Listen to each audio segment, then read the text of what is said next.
السلام علیکم ورحمۃ اللہ وبرکاتہ.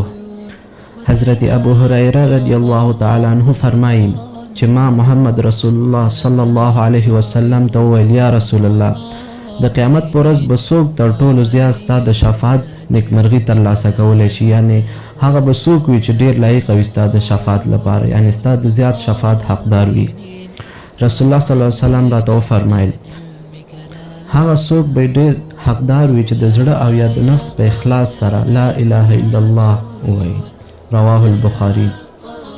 نن سبا موږ ته راشه څومره وخت هم په عباسیاتو کې تیر کړی وی، نو که آیا چیرې موږ د هر مانځه نه وروسته یا په ورځ کې موږ یو 5 یا 10 دقیقې دغې کلمې ته وخت ورکړی وی، نو آیا الله خو ډېر رحیم او مهربان ذات دی په خپلو بندګانو باندې چې ته به د قیامت په ورځ ودرېږي د الله په وړاندې په محشر کې.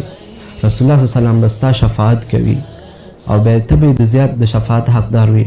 نو آیا الله خو ډېر مهربانه ذات دی، نو راځئ چې دې نه وروسته ځان سره دغه تصمیم ونیسو چې ورځ کې 15 یا 10 دقیقې موږ دغې کلمې ته چې لا اله الا الله محمد رسول الله دغې کلمې ته 4 یا 15 دقیقې هره ورځ ورکو.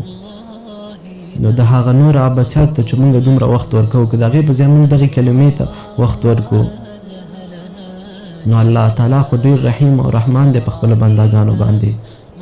نو کیدای شي چې موږ هم د محمد صلی الله علیه وسلم د شفاعت زیات حقدار وګرځېږو انشاءالله.